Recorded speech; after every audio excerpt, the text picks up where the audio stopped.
Mi cuñada contrató detectives privados para probar que yo mentía sobre mi empresa. Planeaba humillarme en la fiesta de fin de año. Pero cuando los agentes entraron, no traían pruebas, traían esposas. La música de la banda sonaba fuerte en mi jardín. 80 personas reían, brindaban, celebraban el cierre de un año más. Yo sostenía una copa de sidra en la mano derecha y sonreía mientras saludaba a mis empleados, a mis amigos, a mi familia. Pero por dentro, mi corazón latía con la precisión de quien sabe que está a punto de presenciar algo terrible. Entonces, la vi. Berenice cruzó la puerta principal con esa sonrisa que ya conocía demasiado bien. Esa sonrisa que no llegaba a los ojos. Venía vestida de negro, como si hubiera venido a un funeral. Y tal vez sí. Tal vez había venido al mío. Detrás de ella, 2 hombres de traje oscuro. Serios, con portafolios de piel. Uno de ellos llevaba lentes oscuros a pesar de que ya era de noche. El otro revisaba su reloj cada pocos segundos, como si tuviera prisa por terminar un trabajo sucio. Mi cuñada caminó directo hacia mí. Atravesó la pista de baile, esquivó a los meseros, ignoró los saludos. Sus tacones repiqueteaban contra las piedras del jardín como martillazos. Sentí que todos los ojos comenzaban a seguirla. Las conversaciones bajaron de volumen. Alguien le pidió al músico que bajara la trompeta. Cuando llegó frente a mí, se detuvo. Me miró de arriba abajo con ese desprecio que había perfeccionado durante 5 años. 5 años desde que su hermano Rodrigo se casó con mi hija Camila. 5 años de comentarios envenenados, de preguntas disfrazadas de preocupación, de visitas que se sentían como interrogatorios. Guadalupe, dijo mi nombre como si fuera una acusación. Qué bonita fiesta. Debe haber costado una fortuna. No respondí de inmediato. Solo sostuve su mirada. Aprendí hace mucho tiempo que el silencio puede ser más poderoso que cualquier palabra. Supongo que cuando se tiene tanto dinero, continuó, elevando la voz para que otros pudieran escuchar, es fácil gastar en fiestas, aunque una se pregunta, ¿de dónde sale realmente todo ese dinero? Ahí estaba. La primera estocada pública. Sentí cómo mi hija Camila se acercaba desde el otro lado del jardín. Vi la preocupación en su rostro, el miedo, la confusión. Y algo más que me rompió el corazón, la duda. Berenice, dije con voz tranquila, aunque mis manos temblaban. Si tienes algo que decirme, este no es el lugar ni el momento. Ella rió. Una risa corta, filosa, diseñada para humillar. ¿No es el momento? Ay, Guadalupe, precisamente por eso elegí este momento. Porque ya es hora de que todos sepan la verdad. Chasqueó los dedos. Los 2 hombres de traje se adelantaron. Uno abrió su portafolio. El otro sacó una carpeta abultada de documentos.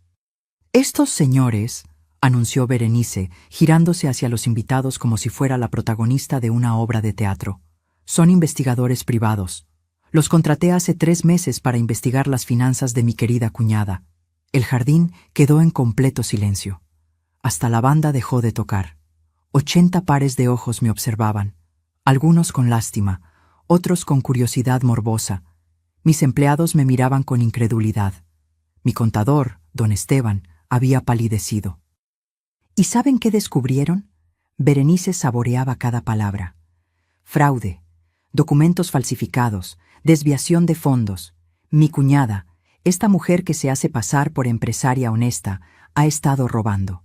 Y no cualquier cantidad, 3.800.000 pesos. Camila dejó escapar un grito ahogado. Rodrigo, su esposo, la sostuvo por los hombros, pero no me miraba a mí, miraba el suelo.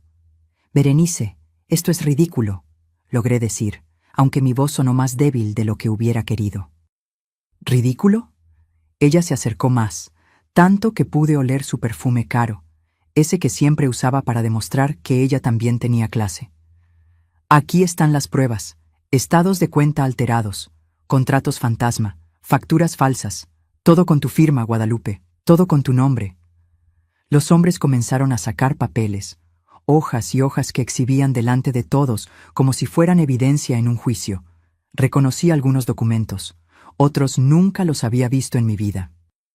Vine aquí esta noche, continuó Berenice, porque creí que merecías la oportunidad de confesar, delante de todos, de admitir lo que has hecho, de pedirle perdón a tu hija antes de que esto llegue a las autoridades. En ese momento, algo se rompió dentro de mí.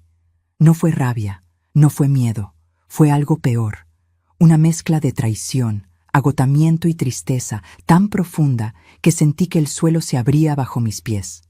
67 años. 67 años de trabajar con honestidad. De construir mi empresa desde cero. De bordar manteles a las 3 de la mañana cuando mis manos sangraban. De vender puerta por puerta. De levantarme después de que mi esposo muriera y el mundo me dijera que ya era muy tarde para mí. Y ahora esto. Miré a mi hija. Ella me devolvió la mirada con lágrimas en los ojos, pero no se acercó. No me defendió. Solo se quedó ahí, paralizada, junto a su esposo, junto al hermano de la mujer que estaba destruyendo mi vida. Berenice sonrió. Había ganado. O eso creía. Ahora, dijo cruzándose de brazos, te voy a dar 2 opciones, Guadalupe. O firmas la empresa a nombre de Camila esta misma noche para protegerla de tus crímenes. O llamamos a la policía. El jardín seguía en silencio. Sentí 80 pares de ojos esperando mi respuesta. Y entonces escuché algo. Un sonido que reconocería en cualquier parte. Sirenas. Berenice frunció el ceño. Los 2 hombres de traje intercambiaron miradas nerviosas. Las sirenas se acercaban, cada vez más fuerte. ¿Qué? Berenice se giró hacia la entrada. Las luces rojas y azules iluminaron las paredes de mi casa. 2 patrullas, 4 agentes uniformados. Y detrás de ellos, 2 hombres con chaquetas que decían Fiscalía en letras doradas. Pero lo que más me satisfizo fue ver la expresión en el rostro de Berenice cuando uno de los agentes fiscales se acercó. No a mí, a ella. Si quieres saber cómo llegué a ese momento, cómo pasé de ser la víctima a voltear completamente el juego, y qué fue lo que realmente descubrí sobre mi cuñada, suscríbete al canal y quédate hasta el final. Porque esta historia apenas comienza. Pero antes de contarles cómo terminó esa noche, necesito que entiendan cómo empezó todo. Porque mi historia no comienza con Berenice. Comienza 30 años atrás, en un puesto del mercado de Tacuba, cuando yo todavía era Guadalupe Ramírez de Solano, una viuda reciente con una niña de 10 años y exactamente 4,200 pesos en el banco. Mi esposo Antonio había muerto en un accidente de tránsito. Un camión de carga que se pasó el alto. Él iba en su motocicleta, regresando de su turno en la fábrica textil. No tuvo oportunidad. El conductor ni siquiera se detuvo. Me dejó sola, con Camila, con deudas, con un futuro que parecía un callejón sin salida. Las primeras semanas fueron las peores. No podía dormir, no podía comer. Miraba el techo de nuestra casita de 2 cuartos en la colonia Roma y me preguntaba cómo íbamos a sobrevivir. La pensión que me dieron apenas alcanzaba para la renta. Los familiares de Antonio desaparecieron después del funeral. Nadie quería cargar con 2 bocas más. Una tarde, mientras vaciaba el closet de Antonio, encontré algo. Una caja de madera que nunca había visto. Dentro había telas, retazos de algodón, lino, seda. Él los había guardado de la fábrica, pedazos que iban a tirar. También encontré agujas, hilos de colores, y una nota escrita con su letra. Para cuando te decidas a hacer esos manteles que tanto te gustaban. Antonio sabía que de niña yo había aprendido a bordar con mi abuela en Oaxaca.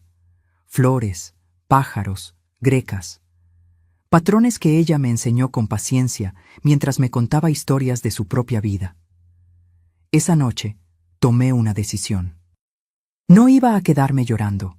No iba a esperar que alguien me rescatara. Iba a rescatarme yo misma. Pasé 3 semanas bordando mi primer mantel, un diseño de girasoles amarillos sobre fondo crema. Cada puntada era una oración, cada flor, una promesa de que Camila y yo íbamos a salir adelante. Lo vendí en el mercado por 300 pesos. Una señora mayor lo compró para el cumpleaños de su hija. Cuando me pagó, me dijo: «Tienes manos de oro, muchacha». No eran manos de oro. Eran manos cansadas, con callos y cicatrices, pero eran mis manos, y podían crear algo hermoso. Durante 5 años trabajé así, de sol a sol. Bordaba en las noches después de que Camila se dormía. Vendía los fines de semana en diferentes mercados: Tacuba, La Merced, Coyoacán. Iba donde fuera. Cargaba mis manteles en bolsas de tela, tomaba 2 camiones y me plantaba frente a un puesto prestado que me cobraban 100 pesos el día. Poco a poco, las cosas mejoraron. Empecé a recibir pedidos especiales, manteles para bodas, servilletas para restaurantes. Incluso algunos hoteles pequeños me encargaban juegos completos. Contraté a 2 señoras del edificio para que me ayudaran. Les pagaba por pieza. Todos ganábamos.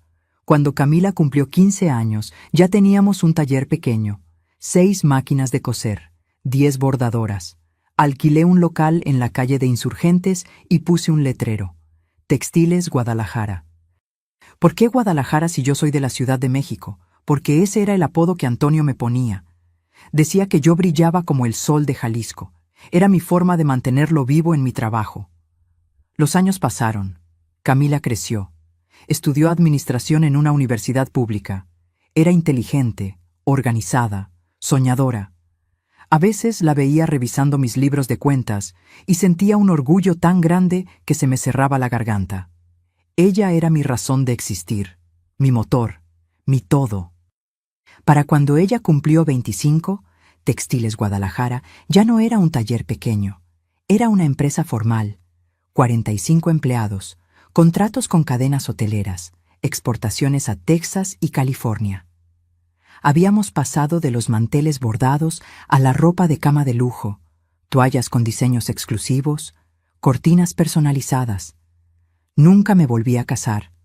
Hubo pretendientes, sí, hombres buenos que me invitaban a cenar, que me traían flores. Pero yo estaba casada con mi trabajo, con mi hija. Con esa promesa que le hice a Antonio frente a su tumba: voy a darle la vida que tú querías para ella. Y lo logré. Camila nunca pasó hambre, nunca le faltó ropa, nunca tuvo que dejar la escuela. Cuando se graduó, lloré en primera fila. Cuando consiguió su primer trabajo como contadora en una empresa de logística, brindamos con champán barato en la sala de nuestra casa. Mi casa. Porque para entonces ya había comprado una.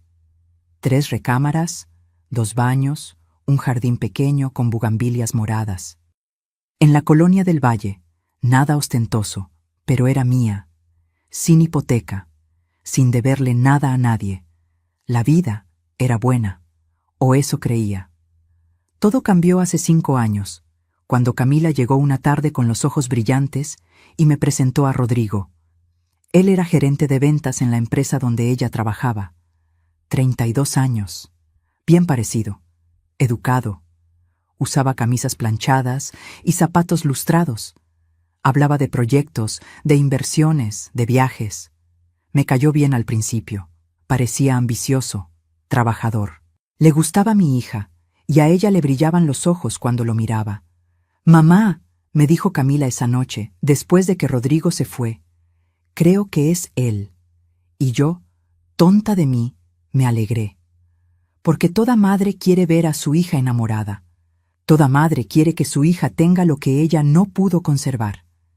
Se casaron 1 año después. Una boda sencilla en un jardín de Xochimilco. 100 invitados. Mariachi. Un pastel de 3 pisos. Yo pagué todo con gusto. Era la única familia que Camila tenía. Su padre no podía estar ahí, pero yo estuve por los 2. Fue en esa boda donde conocí a Berenice, la hermana menor de Rodrigo, 38 años, divorciada, sin hijos. Llegó con un vestido rojo que llamaba demasiado la atención. maquillaje perfecto, uñas largas pintadas de negro. Se movía como si el mundo le debiera algo. Desde el primer momento, algo en ella me incomodó. La forma en que miraba mi casa cuando vino a la boda. La forma en que tocaba las cosas, como evaluando su precio. La forma en que me preguntó, con una sonrisa dulce y venenosa: ¿y todo esto lo pagaste tú sola, Guadalupe? Qué impresionante para alguien de tu generación. De mi generación. Como si a los 62 años yo fuera una reliquia que debía estar sentada tejiendo y no dirigiendo una empresa. Pero me tragué la incomodidad.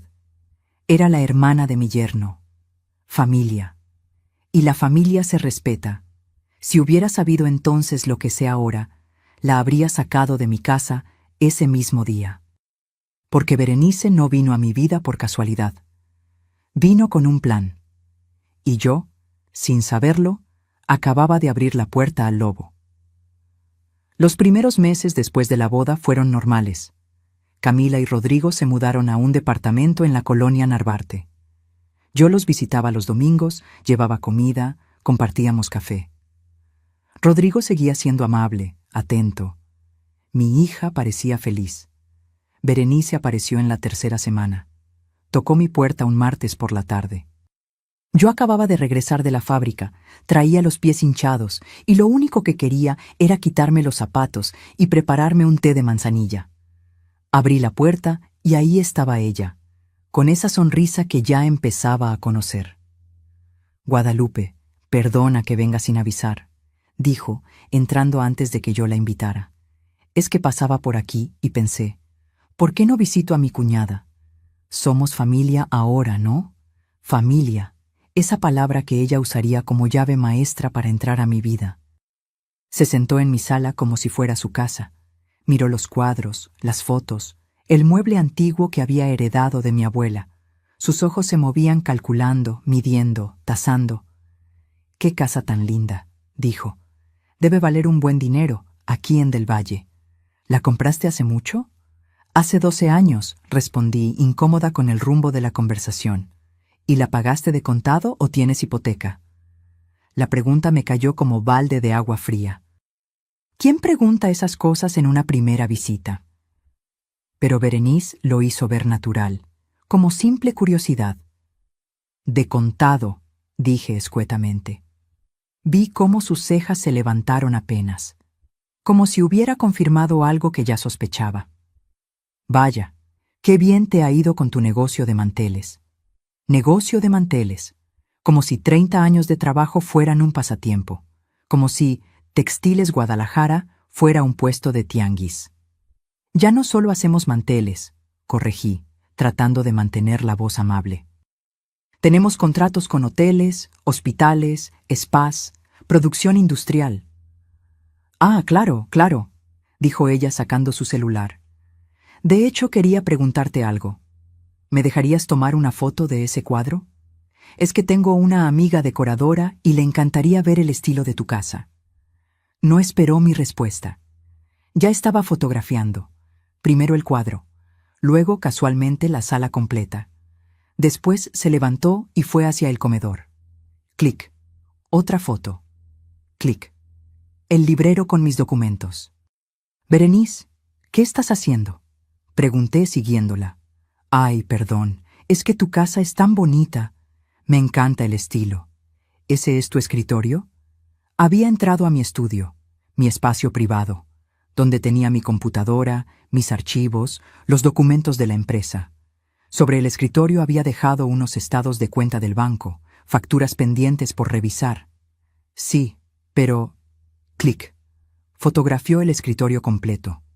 Disimuladamente, pero lo hizo. «Berenice, por favor, eso es privado». «¿Eh? Ay, perdón, no me di cuenta», dijo guardando el teléfono con una sonrisa inocente. «Es la costumbre de tomar fotos de todo. Ya sabes cómo es uno». Me senté con ella a tomar café. Durante una hora me hizo preguntas. Todas aparentemente inocentes. Todas envenenadas. ¿Cuántos empleados tenía? ¿Cuánto les pagaba? ¿Cómo manejaba la nómina? ¿Tenía contador? ¿Pagaba todos mis impuestos? ¿Quién era mi proveedor principal? ¿Cómo conseguía los contratos con los hoteles? Cada pregunta era una navaja disfrazada de curiosidad. Es que me impresiona mucho, decía. Una mujer de tu edad, viuda, sacando adelante todo esto sola. Debe ser muy difícil manejar tantos números, ¿no? A veces me pregunto si no te confundes con tantas cuentas. De tu edad. Como si a los 62 años mi cerebro ya no funcionara. Me las arreglo bien, respondí secamente. Claro, claro, aunque ya sabes cómo es esto de los negocios. Siempre hay, ¿cómo decirlo?, zonas grises, formas de mover el dinero para pagar menos impuestos. Es normal, todos lo hacen. Me estaba tendiendo una trampa. Quería que yo admitiera algo, cualquier cosa que ella pudiera usar después. Yo pago mis impuestos completos, dije con firmeza. No tengo nada que ocultar. Por supuesto que no, dijo ella, sonriendo. Solo digo que si alguna vez necesitas consejo o ayuda con algo delicado, yo tengo contactos, gente que sabe moverse en esos ambientes. ¿Qué ambientes? ¿De qué hablaba esta mujer? Después de que se fue, me quedé sentada en mi sala con una sensación extraña en el estómago, como cuando sabes que algo anda mal, pero no puedes señalar exactamente qué. Pero esa fue solo la primera visita. Berenice regresó, una y otra vez, siempre con alguna excusa. Que estaba en el rumbo, que quería ver a su cuñada, que Rodrigo le había pedido que pasara a saludarme. Cada visita era igual, preguntas disfrazadas de charla amigable, fotos casuales de mi casa, comentarios sobre lo bien que me había ido económicamente. Insinuaciones sobre que era sospechoso que una viuda tuviera tanto dinero. Un día llegó con una carpeta. «Mira, Guadalupe, te traje esto», dijo sacando unos folletos. «Son fondos de inversión, muy seguros. Yo trabajo medio tiempo como asesora financiera y pensé que te podría interesar. Con todo el dinero que tienes guardado, podrías multiplicarlo». ¿Cómo sabía cuánto dinero tenía guardado? «No me interesa», dije. «Pero solo échale un vistazo. Aquí puedes ver los rendimientos. Si me das tus estados de cuenta, puedo hacerte un análisis personalizado sin costo. Quería mis estados de cuenta. Quería acceso a mis números». «No, gracias». Su sonrisa se endureció apenas un segundo. Luego regresó, amplia y falsa. «Como quieras. Solo trataba de ayudar. Ya sabes, entre familia». 3 meses después de esa conversación, Camila y Rodrigo vinieron a comer. Noté algo raro. Mi hija estaba callada. Rodrigo también. Comieron en silencio, intercambiando miradas que yo no podía descifrar. «¿Pasa algo?», pregunté. Camila miró a su esposo. Él asintió, como dándole permiso para hablar. «Mamá», dijo mi hija jugando con la servilleta, «Rodrigo y yo hemos estado hablando sobre tu empresa». Se me heló la sangre. «¿Qué pasa con mi empresa?». «Es que Berenice nos comentó algunas cosas y nos preocupamos». «Berenice, por supuesto». «¿Qué cosas?», pregunté, aunque ya intuía la respuesta. «Dice que los números no cuadran», intervino Rodrigo. «Que una empresa del tamaño de la tuya debería estar generando más ganancias. Que tal vez, no sé, tal vez tu contador te está robando. O tal vez tienes gastos que no declaras». No lo podía creer. Mi propia hija, dudando de mí por las palabras de esa mujer. «Camila», dije, tratando de mantener la calma. «Mi empresa está perfectamente en orden. Tengo auditorías anuales. Todo está legal». «Lo sé, mamá, pero...». «¿Pero qué?». «Pero Berenice dice que deberías dejarme revisar los libros. Que yo estudié contabilidad. Que podría ayudarte a encontrar irregularidades». Ahí estaba. El verdadero objetivo. Querían acceso a mis cuentas, a mis números, a todo. «Mi empresa no es asunto de Berenice», dije, sintiendo cómo la rabia empezaba a subir por mi garganta. «Y tampoco es tu asunto, Camila. Es mi trabajo, mi esfuerzo». «Mamá, no te enojes». «No estoy enojada, estoy decepcionada. Me levanté de la mesa. Rodrigo y Camila se fueron poco después. Ella intentó abrazarme. Yo la dejé, pero algo entre nosotras se había roto. Esa noche, sola en mi casa, lloré por primera vez en años, porque entendí que Berenice no solo quería mi dinero. Quería destruir la relación con mi hija, y lo estaba logrando. Pero lo que yo no sabía era que eso apenas era el principio. El verdadero ataque todavía no había comenzado. Las semanas siguientes fueron una pesadilla silenciosa. Berenice ya no venía a mi casa. Ya no necesitaba hacerlo. Había plantado la semilla de la duda en la mente de mi hija, y ahora solo tenía que regarla y esperar a que creciera. Camila empezó a llamarme menos. Nuestras conversaciones dominicales se volvieron tensas, llenas de silencios incómodos. Yo preguntaba cómo estaba, ella respondía con monosílabos. Le contaba de la empresa, ella cambiaba de tema. Era como hablar con una extraña que compartía el rostro de mi hija. Un martes por la mañana, mientras manejaba hacia la fábrica, noté algo extraño. Un tsuru gris que llevaba 3 cuadras siguiéndome. Al principio pensé que era coincidencia. Pero cuando di vuelta en una calle que no era mi ruta habitual, el auto hizo lo mismo. Me estaban siguiendo. El corazón me dio un vuelco. Aceleré un poco. El auto también. Frené en un semáforo en rojo, con las manos temblando sobre el volante. Miré por el espejo retrovisor. Un hombre de unos 40 años, gorra oscura, lentes de sol. Sostenía algo que parecía una cámara. Me estaba fotografiando. Cuando el semáforo cambió, arranqué rápido y tomé un camino diferente. Di vueltas innecesarias, entré a un estacionamiento, salí por otro lado. Finalmente perdí al tsuru gris. Pero el daño estaba hecho. Ya no me sentía segura, ni en mi propio auto. Llegué a la fábrica con los nervios destrozados. Mi asistente, Sofía, una chica de 25 años que llevaba 3 años trabajando conmigo, notó mi estado de inmediato. «Señora Guadalupe, ¿se siente bien? Está muy pálida». Le conté lo del auto. Ella frunció el ceño, preocupada. «¿Quiere que llamemos a la policía?» «No», dije, aunque no sabía por qué. Tal vez solo estoy paranoica. Pero no estaba paranoica. 2 días después, vi el mismo auto estacionado frente a mi casa cuando salí a comprar el pan. El conductor fingía leer el periódico. Cuando me vio mirándolo, arrancó y se fue. Me estaban vigilando. ¿Pero quién? ¿Y por qué? La respuesta llegó una semana después, cuando mi contador don Esteban me llamó con voz temblorosa. «Guadalupe, necesito hablar contigo, es urgente». Nos vimos en su oficina esa misma tarde. Don Esteban tenía 68 años.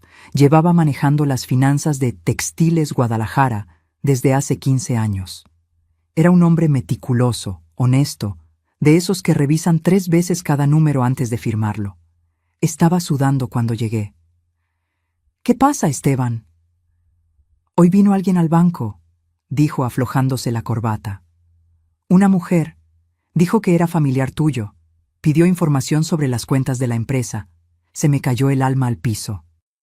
«¿Qué mujer?» «No dio su nombre completo.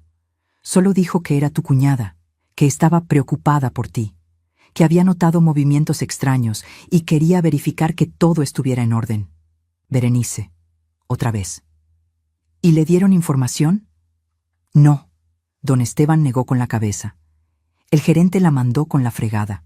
Le dijo que sin tu autorización escrita no podía darle nada». Pero Guadalupe intentó sobornar a la cajera. Le ofreció 5,000 pesos por copias de tus estados de cuenta. Sentí que el piso se movía bajo mis pies. No solo me estaba vigilando, estaba intentando comprar información bancaria. ¿La cajera aceptó? «No, gracias a Dios, la chica es honesta, pero vino a reportármelo a mí, y yo vengo a reportártelo a ti». Me quedé callada, procesando.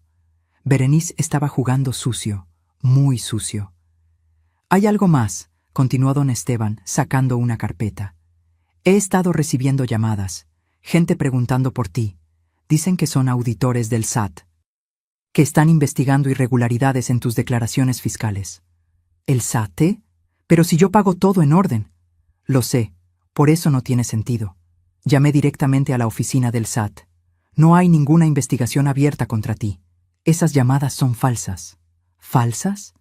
Alguien se está haciendo pasar por autoridades fiscales para intimidarme, para que yo suelte información, o para que tú cometas algún error por pánico. Era una cacería. Una cacería organizada, calculada, diseñada para atraparme en alguna mentira o irregularidad que ni siquiera existía. Esteban, ¿qué está pasando? Él me miró con tristeza. Alguien quiere destruirte, Guadalupe. Y tiene recursos. Esto no es cosa de una persona actuando sola. Esto es profesional. Regresé a casa esa tarde con el estómago revuelto. Encendí la computadora y busqué en Google: Investigadores privados, Ciudad de México. Docenas de páginas aparecieron. Agencias que ofrecían investigaciones discretas, vigilancia personalizada, obtención de pruebas. Berenice me había contratado investigadores. Estaba segura. Y no solo eso, estaba fabricando pruebas, inventando irregularidades, creando una narrativa en la que yo era la villana. Esa noche no pude dormir. Me quedé sentada en la sala, mirando las fotos de Camila en la pared. Mi niña, mi razón de vivir, la hija por la que había trabajado 30 años sin descanso. Y ahora esa misma hija dudaba de mí. El golpe final llegó 3 semanas después. Berenice convocó una reunión familiar, en la casa de Camila, un domingo por la tarde. El mensaje que recibí de mi hija fue frío, formal. Mamá, necesitamos hablar. Domingo 4 p.m. Por favor, no faltes, es importante. Llegué puntual. Camila abrió la puerta, pero no me abrazó. Solo me señaló la sala con un gesto de cabeza. Rodrigo estaba sentado en el sillón grande. Berenice en el de enfrente, con las piernas cruzadas, sosteniendo una carpeta gruesa. No había café preparado, no había galletas, no había amor en esa casa. Siéntate, mamá, dijo Camila. Me senté. Sentí como si estuviera en un juicio. Guadalupe, comenzó Berenice, sin preámbulos. Hemos investigado, durante meses, y encontramos cosas muy preocupantes. Abrió la carpeta. Sacó hojas impresas, estados de cuenta que nunca había visto, contratos con firmas que parecían mías pero no lo eran. Facturas de empresas fantasma. Aquí dice que pagaste 1.200.000 pesos a una empresa llamada Distribuidora del Pacífico, leyó Berenice. Esa empresa no existe, es una fachada. Usaste facturas falsas para deducir impuestos. Eso no es cierto, dije sintiendo cómo la voz se me quebraba. Yo no conozco esa empresa. Aquí está tu firma, dijo, mostrándome el documento. Era mi firma, o una falsificación perfecta. Aquí hay más, continuó. Retiros en efectivo sin justificar. 3.800.000 pesos en los últimos 2 años. ¿A dónde fue ese dinero, Guadalupe? A la nómina, a los proveedores, a... No hay comprobantes, me interrumpió. No hay recibos, no hay nada, solo dinero que desaparece. Miré a mi hija. Tenía los ojos rojos. Había estado llorando. Mamá, dijo Camila con voz rota, ¿por qué no nos dijiste que tenías problemas con la empresa? Nosotros podríamos haber ayudado. No tengo problemas con la empresa, logré decir. Todo está en orden. Esto es una mentira. Berenice está mintiendo. ¿Yo estoy mintiendo? Berenice se puso de pie, ofendida. ¿Yo? Guadalupe, aquí están las pruebas, documentos oficiales, estados de cuenta, tu propia firma. Esa no es mi firma. ¿Y entonces quién la falsificó? ¿Yo? ¿Para qué haría yo eso? No tengo nada que ganar. Pero sí lo tenía. Lo supe en ese momento. No sé cómo, pero lo supe. Berenice quería algo. Quería mi empresa. Quería mi dinero. Quería destruirme. Mamá, dijo Rodrigo por primera vez, solo queremos proteger a Camila. Ella es tu única heredera. Si tú tienes problemas legales, esos problemas van a caer sobre ella. Ahí estaba, la verdadera intención. Querían que yo firmara algo. Por eso, continuó Berenice, sacando otro documento. Hemos preparado esto. Es un traspaso de poderes. Firmas la empresa a nombre de Camila, de forma temporal, hasta que se aclare todo este asunto. Así ella queda protegida. Y tú también. No voy a firmar nada, dije poniéndome de pie. Mamá, por favor. ¡No! Mi voz salió más fuerte de lo que pretendía.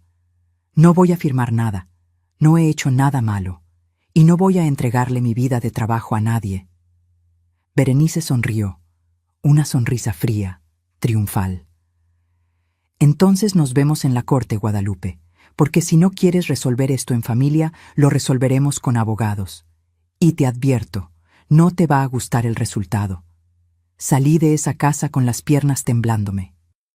Camila me llamó desde la puerta, pero no me detuve. No podía mirarla.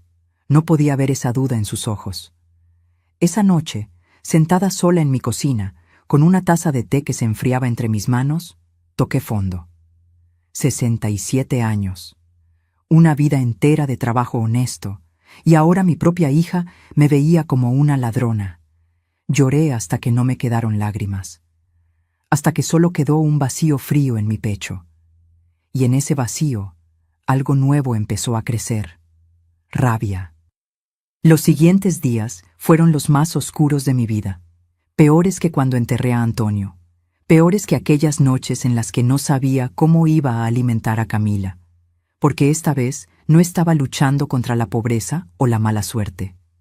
Estaba luchando contra la traición. No comí bien durante una semana. Bajé 4 kilos. Mis empleados me preguntaban si estaba enferma. Sofía me traía caldo de pollo que yo apenas probaba.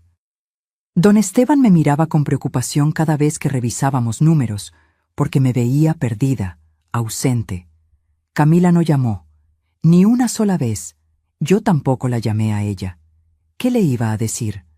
¿Cómo le explicas a tu hija que la mujer que está envenenando su mente es una mentirosa profesional? ¿Cómo compites contra alguien que tiene el veneno perfecto?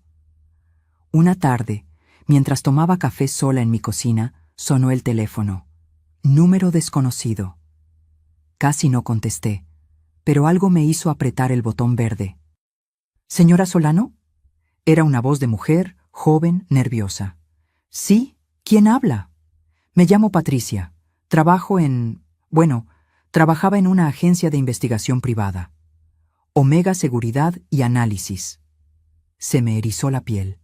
No sé si usted sepa, continuó Patricia, hablando rápido como si tuviera miedo.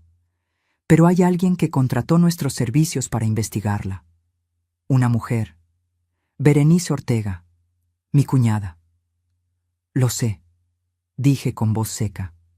Señora, yo renuncié hace 2 días. Porque lo que me pidieron hacer no estaba bien, no era legal, y no puedo quedarme callada. ¿Qué te pidieron hacer? Patricia respiró hondo. Falsificar documentos, alterar estados de cuenta, crear evidencia de transacciones que nunca existieron. Mi jefe aceptó, porque ella pagó muy bien. 150,000 pesos. Pero yo no puedo ser parte de eso. Usted no se merece lo que le están haciendo. Sentí que el corazón me latía en los oídos. ¿Tienes pruebas de eso? Tengo correos. Grabaciones de conversaciones con mi jefe. Y tengo las versiones originales de los documentos antes de que los alteraran. Todo está guardado en mi computadora. ¿Por qué me ayudas? No me conoces. Porque mi mamá también es empresaria, dijo Patricia, y su voz se quebró. Y yo no dejaría que nadie le hiciera esto a ella. Quedamos de vernos al día siguiente en una cafetería del centro. Patricia llegó con una mochila llena de folders, una USB y un rostro lleno de culpa. Aquí está todo, dijo, pasándome la USB. Los contratos originales, los que ellos alteraron, los correos donde Berenice explicaba exactamente qué necesitaba falsificar, y las grabaciones donde mi ex jefe le prometía hacer que usted pareciera una criminal. Revisé los documentos esa misma noche. Cada página era una puñalada. Los estados de cuenta que Berenice había mostrado en la reunión familiar estaban manipulados. Habían agregado transacciones falsas. Habían inventado retiros que nunca hice. Habían creado empresas fantasma con mi nombre. Todo era mentira. Una mentira perfectamente construida. Pero lo peor no era eso. Lo peor fue leer un correo que Patricia había incluido. Un correo que Berenice le mandó a su jefe en Omega Seguridad. No me importa cuánto cueste. Necesito que esa vieja quede completamente desacreditada. Quiero que pierda su empresa. Quiero que su propia hija la vea como la estafadora que es. Y cuando esté destruida, cuando no tenga nada ni a nadie, yo voy a estar ahí para salvar a mi cuñada del desastre que su madre creó. El 50% de esa empresa me va a pertenecer. Es mía. Solo tengo que ser paciente. Leí ese correo 5 veces. Cada palabra era un martillazo. Berenice no solo quería humillarme, no solo quería mi empresa, quería mi destrucción total. Quería que mi hija me odiara. Quería que yo quedara sola, en la ruina, sin nada por lo que vivir. Y casi lo logra. Porque 2 días después, Berenice dio el siguiente paso. Recibí un citatorio. Legal, oficial, con sellos y firmas. Me demandaban por fraude fiscal, malversación de fondos y falsificación de documentos. La demandante, Berenice Ortega, en representación de los intereses de Camila Solano Ramírez, heredera directa y afectada. Estaba usando el nombre de mi hija para demandarme. Llamé a Camila, por primera vez en 3 semanas. Me contestó al 5.º timbrazo. ¿Mamá? Camila, ¿tú sabías que Berenice me está demandando? Silencio. Camila, ¿lo sabías? Rodrigo dice que es lo mejor, susurró. Dice que si no hacemos algo legal, tú vas a terminar en la cárcel y yo voy a quedar sin nada. Tu esposo está mintiendo, Berenice está mintiendo. Todo esto es una trampa, hija, una trampa para robarme. Mamá, ya basta. Su voz sonó cansada. Ya basta de mentir. Berenice me enseñó todo. Los documentos, las cuentas. Tu firma está ahí. No puedes seguir negándolo. Esa no es mi firma. Falsificaron todo. ¿Y por qué alguien haría eso? ¿Por qué Berenice gastaría su dinero en investigarte si no tuviera razón? No tenía respuesta para eso, o al menos no una que mi hija quisiera escuchar. Camila, por favor, soy tu madre. ¿Cuándo te he mentido? Otro silencio largo, doloroso. No lo sé, mamá, dijo finalmente. Ya no sé qué creer. Y colgó. Me quedé con el teléfono en la mano, mirando la pantalla en negro. Sentí que algo dentro de mí se rompía definitivamente. No era mi corazón. Era peor. Era mi esperanza. Esa noche, Berenice subió una publicación a Facebook. La vi porque una prima lejana me mandó captura de pantalla, preocupada. La publicación decía: a veces la familia más cercana es la que más te defrauda. Cuando descubres que alguien en quien confiabas te ha estado robando durante años, duele. Pero hay que tener el valor de denunciar, aunque sea tu propia familia. Justicia para todos. No más abuso. Tenía 237 likes.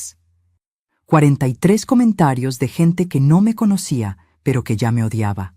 Qué horrible que te haya pasado eso. Los viejos a veces se vuelven codiciosos.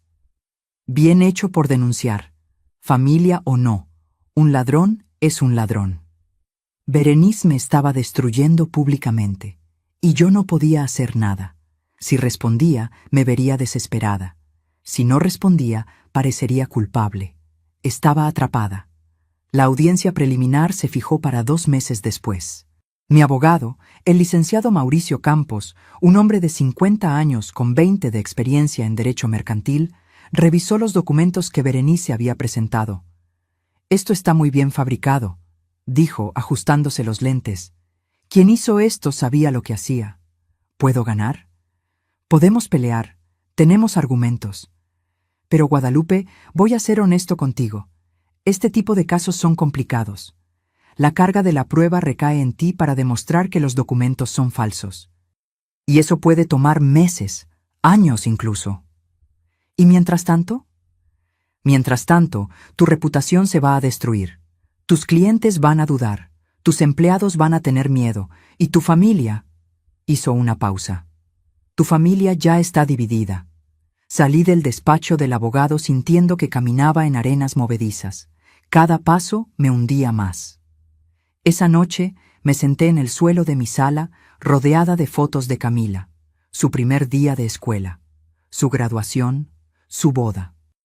Cada foto era un recordatorio de todo lo que había perdido.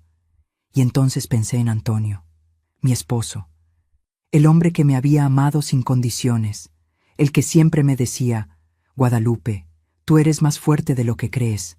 Cuando te caen, te levantas, y cuando te vuelven a tumbar, te levantas más fuerte. Antonio estaría furioso si me viera ahora, derrotada, rendida. No, no iba a rendirme. Si Berenice quería guerra, tendría guerra. Pero esta vez yo pondría las reglas. Me sequé las lágrimas. Respiré hondo y tomé mi teléfono. Marqué el número del licenciado Mauricio. Licenciado, dije cuando contestó, necesito que contrate a alguien, un investigador forense, pero no cualquiera. El mejor que pueda encontrar. Alguien que pueda rastrear cada mentira que Berenice ha construido. Eso va a ser caro, Guadalupe. No me importa. Venda lo que tenga que vender. Pero encuéntrelo. Hubo una pausa. ¿Estás segura? Más segura que nunca en mi vida. Porque había entendido algo. Berenice cometió un error. Me subestimó. Pensó que yo era una vieja débil que se quebraría con la primera amenaza. Pensó que me rendiría. Pero ella no sabía quién era realmente Guadalupe Ramírez de Solano. Yo era la mujer que había construido un imperio con las manos rotas, la que había enterrado a su esposo y seguido adelante, la que había criado a una hija sola en una ciudad que no perdona. Y si algo había aprendido en 67 años de vida era esto: cuando te quitan todo, te vuelves peligrosa, porque ya no tienes nada que perder. 3 días después de esa llamada, conocí a Armando Solís. El licenciado Mauricio me citó en su oficina un viernes por la mañana. Cuando llegué, había un hombre sentado frente al escritorio. Unos 45 años, cabello gris en las sienes, traje discreto pero bien cortado. Tenía la mirada de alguien que ha visto demasiado y ya no se sorprende de nada. Guadalupe, él es Armando Solís, presentó Mauricio.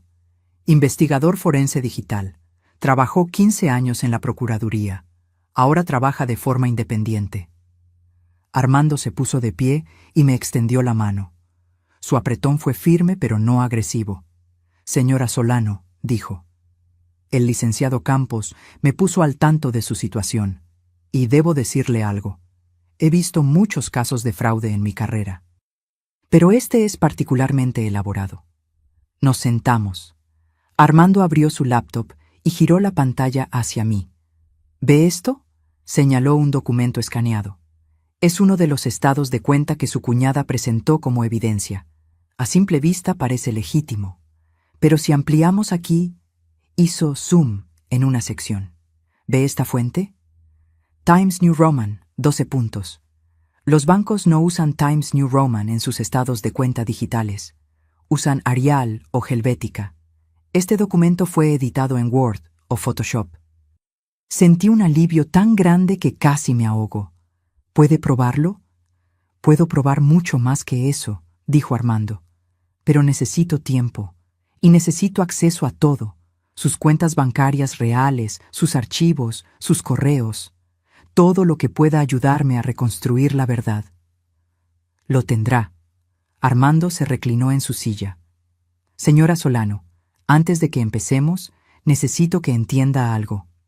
Este tipo de investigaciones no son rápidas ni baratas.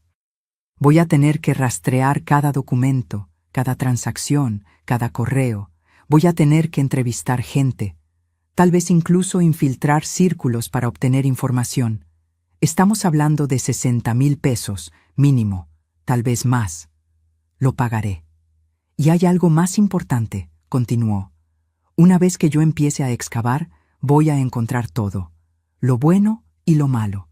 Si hay algo en su empresa que no esté en orden, por pequeño que sea, lo voy a descubrir, y voy a tener que decírselo a usted y al licenciado. ¿Está preparada para eso? Lo miré directo a los ojos. No tengo nada que ocultar. Sonrió apenas. Entonces, empecemos. Durante las siguientes 6 semanas, fingí estar derrotada. Era parte del plan. Mauricio me había aconsejado: deja que Berenice se confíe, que piense que ganó. La gente comete errores cuando se siente invencible. Así que actué mi papel.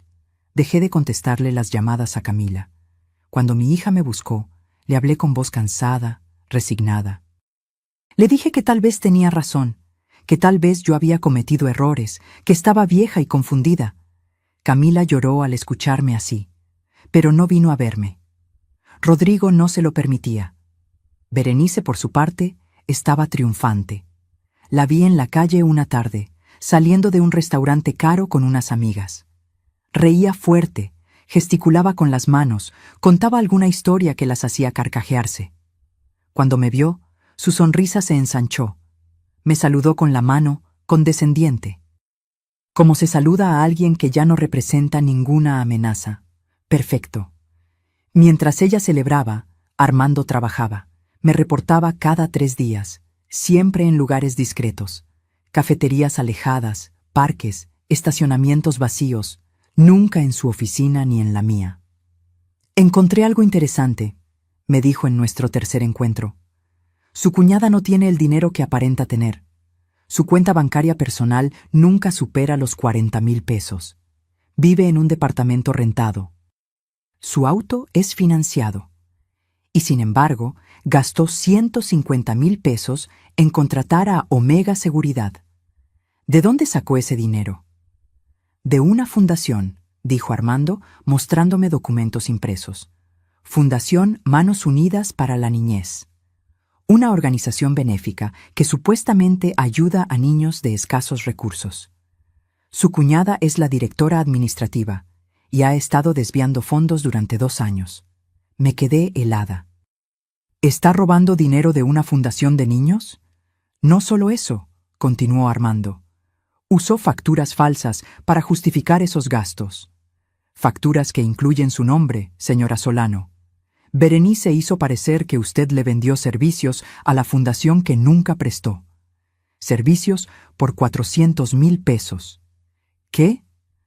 Si esto sale a la luz, señora Solano, no solo la va a acusar de fraude en su empresa, la va a meter en un escándalo de desvío de fondos de una organización benéfica. Es el crimen perfecto. Ella roba, pero usted aparece como culpable. Sentí que me faltaba el aire. ¿Tiene pruebas? Tengo los registros bancarios de la fundación, tengo las facturas falsas, tengo correos donde ella le ordena a su contador de la fundación que procese los pagos a empresas fantasma. Y tengo algo mejor. Sacó su teléfono y me mostró un audio. Esto es una conversación entre su cuñada y su contador. La grabé hace 2 días. Escuche. Presionó play. La voz de Berenice era inconfundible. No me importa cómo lo hagas, Fernando. Necesito que esos 200,000 desaparezcan del registro y los metes como servicios de consultoría de esa vieja. Cuando todo esto explote, ella va a estar tan hundida que nadie va a dudar que también robó de la fundación. Pero Berenice, si nos auditan, no nos van a auditar. Nadie audita fundaciones pequeñas. Y si lo hacen, tú tienes los documentos que protegen tu trasero. El mío también. La única que va a caer es Guadalupe. Armando detuvo el audio. Ella no solo la está acusando falsamente, la está incriminando en sus propios crímenes. Me temblaban las manos. ¿Qué más tiene? Suficiente para hundirla, dijo Armando. Pero necesito 2 semanas más. Quiero rastrear cada peso que desvió, cada documento que falsificó, y quiero encontrar la conexión con Omega Seguridad. Porque si puedo probar que ella pagó con dinero robado para fabricar evidencia contra usted, eso es conspiración. Es un delito federal. Hágalo. 2 semanas después, Armando llegó con una caja de archivos. Ya tengo todo, dijo, vaciando la caja sobre el escritorio de Mauricio. Aquí está la evidencia completa. Berenice Ortega desvió 740,000 pesos de la fundación en los últimos 2 años. Usó 150,000 para contratar a los investigadores privados. Otros 200,000 los metió en su cuenta personal a través de transferencias que disfrazó como reembolsos de gastos. El resto lo usó para pagar abogados, sobornos y fabricar documentos. Mauricio revisaba cada papel con ojos de águila. Esto es suficiente para una orden de aprehensión, dijo. Fraude, falsificación, malversación de fondos. Estamos hablando de 8 a 10 años de prisión. ¿Y qué hay de Rodrigo?, pregunté. ¿Él sabía? Armando negó con la cabeza. No encontré evidencia de que él estuviera involucrado directamente, pero su cuñada usó su nombre en algunos documentos. Firma electrónica. Rodrigo aparece como testigo en varios contratos falsos de la fundación. Puede alegar ignorancia, pero igual va a tener problemas legales, mínimo como cómplice involuntario. Miré todos esos documentos. Cada página era una bomba, cada correo una granada. Y yo tenía todo el arsenal. ¿Cuándo podemos actuar?, pregunté. Mauricio miró su calendario. La audiencia preliminar de su caso es en 3 semanas, pero yo recomendaría no esperar tanto. Si presentamos esto ante la fiscalía ahora, ellos pueden detenerla antes. Evitamos que ella destruya evidencia. No, dije con firmeza. No quiero detenerla ahora. Ambos me miraron, confundidos. Señora Solano. Quiero hacerlo en público, expliqué.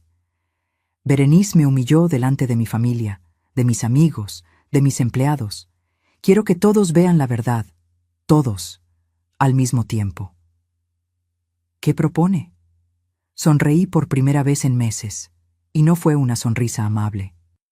Voy a organizar mi fiesta de fin de año, como todos los años. Voy a invitar a todos, a Berenice también, y cuando ella esté ahí, confiada, creyendo que ya ganó, entonces la vamos a destrozar. Mauricio frunció el ceño. Eso es arriesgado. Lo sé, dije, pero necesito que mi hija vea la verdad con sus propios ojos, que Camila entienda qué clase de víbora la ha estado manipulando. Si hacemos esto en privado, Berenice va a convencerla de que es una conspiración. Pero si pasa en público, con autoridades presentes, con pruebas irrefutables, no habrá forma de que mi hija siga dudando de mí. Armando asintió lentamente. Entiendo. Pero va a necesitar coordinación perfecta, y va a necesitar que las autoridades estén de su lado. ¿Puede arreglarlo? Tengo contactos en la fiscalía, dijo. Gente que le debe favores. Puedo presentar el caso de forma extraoficial, conseguir que preparen una orden de aprehensión, pero necesitamos timing exacto. Si Berenice huele algo raro, no va a aparecer a esa fiesta. No va a oler nada, prometí. Porque yo voy a darle exactamente lo que quiere. Voy a invitarla personalmente. Le voy a decir que quiero hacer las paces, que estoy cansada de pelear, que tal vez ella tenía razón. ¿Y ella va a creer eso? Va a querer creerlo, porque la gente como Berenice necesita ver a sus víctimas rendirse. Necesita el momento de triunfo, y yo se lo voy a dar. Hubo un silencio largo. Está bien, dijo finalmente Mauricio. Lo haremos a su manera, pero si algo sale mal... Nada va a salir mal, dije, sintiendo cómo la fuerza regresaba a mi voz. Porque esta vez yo llevo las cartas. Y por primera vez en meses sentí algo que había olvidado. Esperanza. La transformación tenía que ser perfecta, creíble. Si Berenice sospechaba, aunque fuera por un segundo, que yo estaba planeando algo, todo se vendría abajo. Así que me convertí en la mujer que ella quería ver, una anciana derrotada, confundida, al borde del colapso. Empecé a vestirme diferente. Dejé de usar mis blusas de seda y mis pantalones planchados. Comencé a salir con ropa más sencilla, más descuidada. Dejé que mi cabello creciera un poco sin arreglarlo. Cuando iba al supermercado, caminaba más lento, con los hombros caídos. En la fábrica, fingí errores. Nada grave, solo lo suficiente para que mis empleados se preocuparan. Olvidé una reunión. Confundí unas fechas en una orden. Sofía, mi asistente, me miraba con tristeza. «Señora Guadalupe, ¿está bien?», me preguntó un día. «Usted no es así». «Estoy cansada, Sofía», le dije, y no tuve que fingir el cansancio en mi voz. Muy cansada. La noticia corrió. Doña Guadalupe estaba decayendo. La presión la estaba destruyendo. Algunos empleados empezaron a buscar otros trabajos, preocupados por el futuro de la empresa. Lo entendí. Tenían familias que mantener. Berenice se enteró, por supuesto. La ciudad es pequeña cuando se trata de chismes. Una tarde, mientras compraba verduras en el mercado de San Juan, la vi. Venía con 2 amigas, las mismas del restaurante. Cuando me vio, le susurró algo a una de ellas. Las 3 me miraron con esa mezcla de lástima y satisfacción que solo tienen las personas crueles. Berenice se acercó. «Guadalupe», dijo con voz melosa. «Qué sorpresa verte aquí». «Hola, Berenice», respondí con voz pequeña, sosteniendo mi bolsa de jitomates. «¿Cómo estás? Te veo diferente». «Estoy bien», mentí. «Solo cansada». «Claro, con todo lo que está pasando», dijo fingiendo preocupación. «Debe ser muy difícil para ti. Pero ya sabes, si hubieras sido honesta desde el principio, nada de esto habría pasado». Sus amigas asintieron, como si ella fuera una santa y yo una pecadora arrepentida.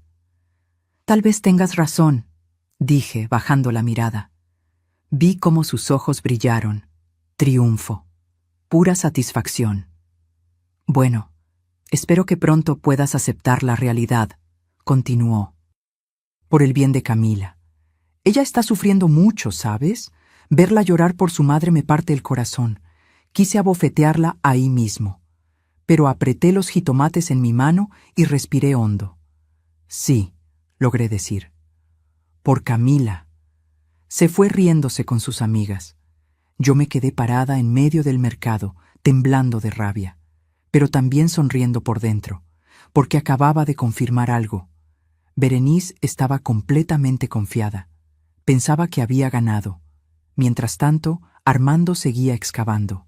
Nos reuníamos cada martes a las 6 de la mañana en una cafetería de la colonia Escandón, tan temprano que nadie nos veía, tan lejos de mis rutas habituales que nadie podía conectarnos. «Encontré algo grande», me dijo en nuestro 5.º encuentro, abriendo su laptop. «¿Recuerda esos investigadores privados que su cuñada contrató?» «Omega Seguridad», asentí. «Exacto. Pues adivine qué. Esa empresa ya tiene un historial sucio. Lo cerraron hace 3 años por fabricar evidencia en un caso de divorcio. El dueño, un tal Gerardo Núñez, estuvo 6 meses en prisión. Cuando salió, reabrió con otro nombre. Pero es la misma operación. ¿Y Berenice sabía eso? No solo lo sabía. Armando giró la pantalla. Mire este correo. Ella específicamente buscó una agencia que estuviera dispuesta a trabajar fuera de los límites legales. Son sus palabras exactas. Leí el correo. Mi cuñada había escrito: «Necesito una agencia que entienda que a veces hay que ser creativos con la verdad.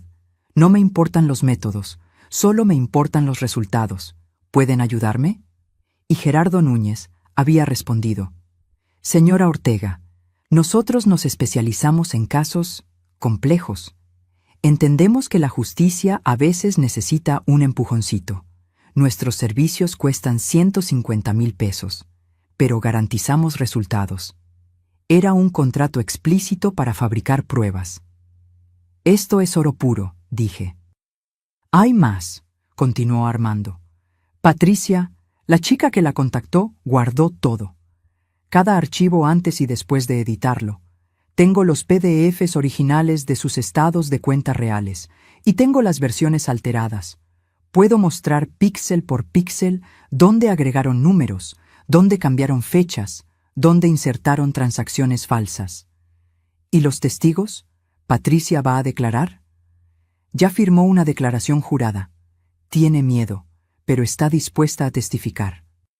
También encontré al contador de Omega Seguridad, un tipo llamado Héctor Ruiz. Está nervioso porque sabe que cuando esto explote, él va a ser cómplice. Le ofrecí inmunidad si coopera. Aceptó. Va a declarar que Berenice pagó con dinero de la fundación. ¿Y la fundación? ¿Quién más sabe del robo? El presidente de la fundación es un empresario llamado Roberto Salazar, 72 años. Hombre honesto que donó 5 millones de pesos para iniciar el proyecto. Le mostré las evidencias de forma extraoficial. Está devastado. Creía en Berenice. La puso como directora porque ella le vendió una historia hermosa sobre ayudar a los niños. ¿Va a denunciarla? Ya lo hizo. Presentó una denuncia formal ante la fiscalía, pero le pedí que la mantuvieran congelada hasta que usted diera la señal. El fiscal de delitos económicos es un amigo mío. Entiende lo que estamos haciendo. ¿Cuántas pruebas tenemos en total? Armando cerró la laptop y me miró serio. Señora Solano, tenemos suficiente para enterrarla. Desvío de 740,000 pesos. Falsificación de documentos en 3 casos diferentes. Conspiración para cometer fraude. Soborno.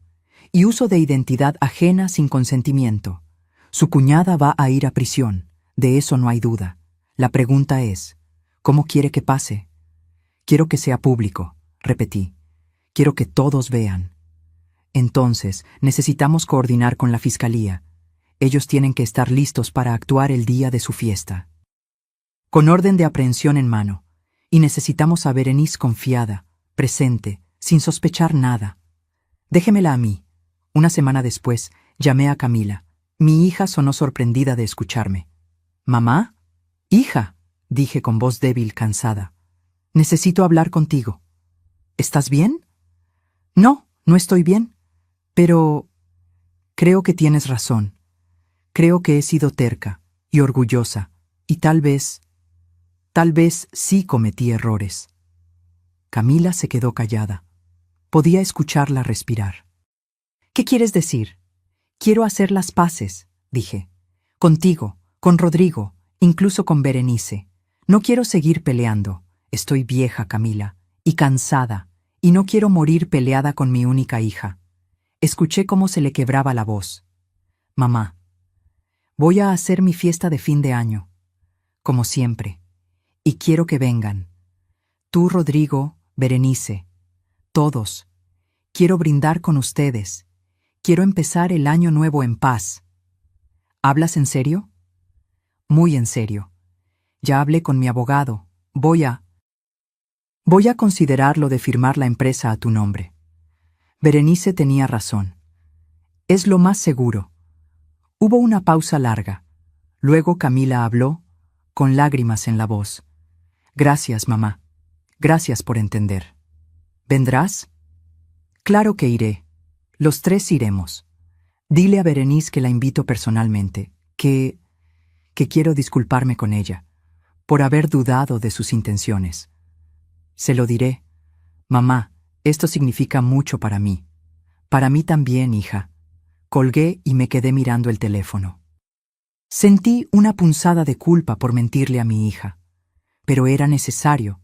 Pronto ella entendería. 2 días después, Berenice me llamó. Su voz era pura satisfacción mal disimulada. Guadalupe, Camila me dijo que me invitaste a tu fiesta. Sí, dije humildemente. Quiero que vengas. Quiero que hagamos las paces. Me alegra que finalmente hayas entrado en razón, dijo. Sabes, yo nunca quise hacerte daño. Solo quería proteger a mi cuñada. Mentirosa, hipócrita, víbora. Lo sé, dije, y lo aprecio. De verdad. ¿Y es cierto que vas a firmar la empresa? Estoy considerándolo. Mi abogado está preparando los papeles. Qué bueno, Guadalupe, qué bueno. Verás que es lo mejor para todos. Berenice, hay algo más. ¿Qué? Quiero que traigas a tus A esos investigadores, los que contrataste, quiero conocerlos, quiero agradecerles por ayudar a descubrir la verdad. Hubo una pausa. Luego, risa. ¿Hablas en serio? Muy en serio. Si voy a aceptar mi responsabilidad, quiero hacerlo correctamente. Delante de todos. Guadalupe, no sé si ellos... Por favor, es importante para mí. Otra pausa. Está bien, veré si pueden venir, pero te advierto, no son baratos. Tal vez quieran cobrar por la aparición. No importa, los pagaré. De acuerdo, los llevaré. Cuando colgó, sonreí. Berenice iba a traer a sus actores, iba a montarme otro show, iba a humillarme una vez más, delante de todos, o eso creía, porque lo que ella no sabía era que yo también había invitado a unos agentes. Pero los míos eran reales, y no venían a actuar, venían a arrestarla. Los preparativos para la fiesta fueron meticulosos. Cada detalle tenía que ser perfecto, no solo por estética, sino porque necesitaba que Berenice se sintiera completamente segura. Contraté a la misma banda de siempre. Pedí el mismo menú que todos los años: carnitas, barbacoa, pozole, tamales. Decoré el jardín con las mismas luces amarillas que colgaba mi esposo Antonio cuando él estaba vivo. Todo tenía que verse normal. Familiar. Inofensivo. Pero bajo esa fachada de normalidad había un operativo militar. 3 días antes de la fiesta me reuní con el fiscal de delitos económicos, licenciado Ricardo Montoya. Mauricio nos presentó en su oficina. Montoya era un hombre de 50 años, con el rostro serio de quien ha visto demasiados criminales salirse con la suya. «Señora Solano», dijo estrechando mi mano. Armando me mostró las evidencias. Es uno de los casos de fraude mejor documentados que he visto en años. ¿Es suficiente para arrestarla? Es suficiente para hundirla, corrigió. Tenemos conspiración para cometer fraude, malversación de fondos de una organización benéfica, falsificación de documentos oficiales, soborno y uso indebido de identidad. Estamos hablando de un mínimo de 8 años de prisión. Probablemente más. ¿Y Rodrigo?, pregunté. El esposo de mi hija. Montoya revisó un folder.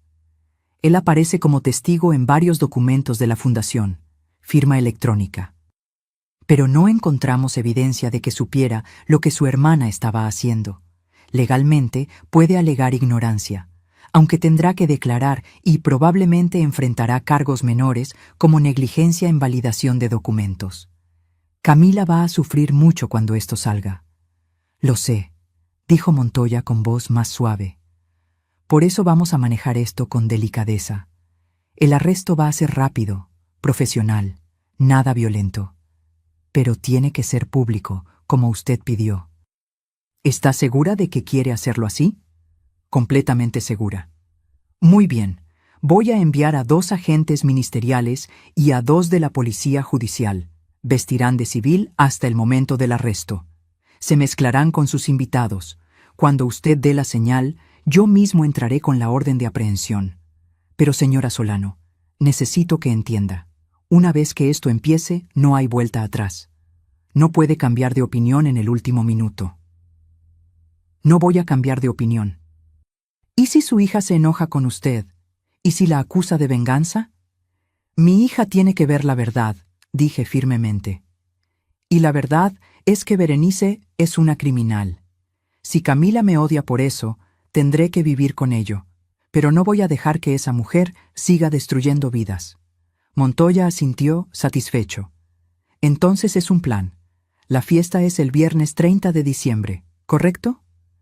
A las 7 de la noche. Mis agentes llegarán a las 6:30. Le daré un número de emergencia. Cuando esté lista, envíe un mensaje con la palabra ahora. Esperaremos la señal. ¿Entendido? Entendido. El día de la fiesta amaneció despejado. Un cielo azul perfecto, sin nubes. Como si hasta el clima estuviera de mi lado.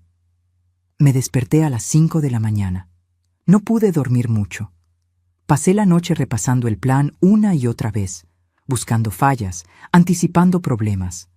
A las 9, los del catering llegaron. A las 10, la banda. A las 11, el equipo de meseros.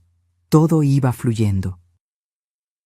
Sofía vino a ayudarme a las 2 de la tarde. «Señora Guadalupe», dijo abrazándome. «No sé qué está pasando, pero quiero que sepa que todos en la fábrica estamos con usted. Pase lo que pase esta noche». «¿Cómo sabes que va a pasar algo?», sonrió. «Porque la conozco, y usted no es el tipo de mujer que se rinde. Sea lo que sea que esté planeando, confío en usted». Me puse mi mejor vestido, uno color vino que me había comprado hacía 2 años pero nunca había usado. Me arreglé el cabello, me maquillé con cuidado. Quería verme fuerte, digna, no como la mujer derrotada que había estado fingiendo ser. Cuando me miré al espejo, vi a Guadalupe Ramírez de Solano, no la víctima, la guerrera. Los invitados empezaron a llegar a las 7 en punto. Empleados, proveedores, amigos de toda la vida. Don Esteban, mi contador, llegó con su esposa. Sofía con su novio. Mis vecinos. Gente que me había acompañado en las buenas y en las malas. A las 7:20 llegaron los agentes encubiertos. Mauricio me los señaló discretamente. 2 mujeres jóvenes que parecían invitadas normales. 2 hombres de unos 35 años vestidos casual. Se mezclaron perfectamente. A las 7:40 llegó Camila. Mi corazón dio un vuelco cuando la vi bajar del auto. Mi hija, mi hermosa hija. Traía un vestido color marfil y el cabello suelto. Venía con Rodrigo, quien se veía incómodo, mirando el suelo. Camila me abrazó, fuerte, como hacía cuando era niña. «Mamá», susurró, «gracias por hacer esto. Gracias a ti por venir, hija. ¿De verdad vas a firmar los papeles?» «Ya veremos», dije, acariciando su cabello. «Esta noche todo va a quedar claro». Ella me miró extrañada, pero no preguntó más. A las 8:10 llegó Berenice. Bajó de un Uber con esa arrogancia que la caracterizaba. Traía un vestido negro ajustado, tacones altos, el cabello recogido en un moño perfecto. Detrás de ella, 2 hombres. Los reconocí de la descripción que Armando me había dado. Actores que Berenice había contratado para hacerse pasar por investigadores. Uno era alto, de unos 50 años, con lentes y un portafolio de piel. El otro más joven, 30 y tantos, traje barato pero bien planchado. Ambos tenían esa sonrisa falsa de quien está siendo pagado por representar un papel. Berenice me vio y abrió los brazos teatralmente. «Guadalupe, qué gusto verte. Y qué bonita fiesta». «Gracias por venir», dije, forzando una sonrisa. «Y mira, te traje a los muchachos», dijo, señalando a los 2 hombres. «Ellos fueron los que investigaron tu caso. Pensé que sería bueno que los conocieras». Los investigadores me extendieron la mano. Yo la estreché, sintiendo asco. «Mucho gusto», dijo el mayor. «Soy el licenciado Vargas, y él es mi asociado, el ingeniero Ramos. Ni licenciado ni ingeniero, solo estafadores baratos». «El gusto es mío», mentí. «¿Gustan algo de tomar?» «Lo que tengas está bien», dijo Berenice, ya caminando hacia el jardín como si fuera su fiesta. Camila se acercó a mí, confundida. «Mamá, ¿por qué los invitaste a ellos?» «Porque necesito que todos escuchen la verdad, hija, la verdad completa». «¿Qué quieres decir?» «En un momento lo sabrás». La banda tocaba. La gente comía, reía, bailaba. Eran las 8:30. La fiesta estaba en su punto máximo. Berenice se paseaba entre los invitados, presumiendo. Le contaba a quien quisiera escuchar cómo ella había salvado a Camila de las malas decisiones de su suegra, cómo había descubierto el fraude, cómo había actuado por el bien de la familia. La escuché decirle a una de mis empleadas: «Es triste, ¿verdad? Ver cómo la gente mayor a veces pierde el juicio. Pero bueno, para eso está la familia, para protegernos unos a otros». Vi cómo esa empleada, Rosa, una mujer que llevaba trabajando conmigo 20 años, apretaba los labios con rabia. Ella sabía que Berenice estaba mintiendo, pero no podía decir nada. Todavía no. A las 9:05 pedí que bajaran la música. Me subí a una pequeña tarima que habíamos preparado para los músicos. Tomé el micrófono. «Buenas noches a todos», dije, y mi voz resonó en el jardín. «Gracias por estar aquí. Gracias por acompañarme un año más en esta tradición que tanto amo». Aplausos, sonrisas. Camila me miraba desde el frente, orgullosa. «Este año ha sido difícil», continué, «muy difícil. Muchos de ustedes saben por lo que he pasado. Las acusaciones, las dudas, el dolor de sentir que la gente en la que confías te da la espalda». Berenice sonreía. Pensaba que yo estaba a punto de rendirme públicamente. «Pero esta noche», dije, mirándola directamente, «quiero que todos sepan la verdad completa». Su sonrisa vaciló apenas. «Berenice», dije, señalándola, «tú me acusaste de fraude, de robar, de falsificar documentos, y trajiste a estos señores como prueba de mis crímenes». Los dos actores se enderezaron, nerviosos. «Pero hay algo que todos necesitan saber», continué, sintiendo cómo la adrenalina recorría mi cuerpo. «Estos hombres no son investigadores, son actores, pagados por ti, con dinero que robaste de una fundación benéfica». El jardín quedó en silencio absoluto. Berenice palideció. ¿Qué estás diciendo?» «Estoy diciendo la verdad», dije con voz firme. «Y no soy yo quien lo dice. Son ellos». Señalé hacia la entrada. Las puertas se abrieron. Y no eran sus actores los que entraban. Eran el fiscal Montoya, 2 agentes ministeriales uniformados y 2 policías judiciales. Berenice giró hacia ellos, con los ojos muy abiertos. Los 2 actores intentaron retroceder, pero los agentes encubiertos ya los habían rodeado. «Berenice Ortega», dijo el fiscal Montoya con voz clara y fuerte, «queda usted detenida por los delitos de fraude, malversación de fondos, falsificación de documentos y conspiración». Sacó las esposas. Y en ese momento, delante de 80 personas, delante de mi hija, delante de todos los que alguna vez dudaron de mí, Berenice Ortega fue arrestada. El jardín estalló en murmullos. 80 personas hablando al mismo tiempo. Algunos gritaban. Otros sacaban sus teléfonos para grabar. La banda dejó de tocar. Los meseros se quedaron congelados con las bandejas en las manos. Berenice retrocedió, negando con la cabeza. «No, no, no, no. Esto es un error». «Guadalupe, ¿qué hiciste?» «Lo que tenía que hacer», respondí, bajando de la tarima. «Descubrir la verdad». Los agentes se acercaron. Berenice levantó las manos como si eso pudiera detenerlos. «Esperen, yo no hice nada malo. Ella es la criminal». «Ella», me señaló con el dedo, histérica. «Pregúntenle a estos investigadores. Ellos tienen las pruebas». El fiscal Montoya se giró hacia los 2 actores. «¿Ustedes son investigadores privados?» El mayor, el licenciado Vargas, tartamudeó. «Nosotros». «Son actores», interrumpió Armando, quien acababa de entrar con una laptop bajo el brazo.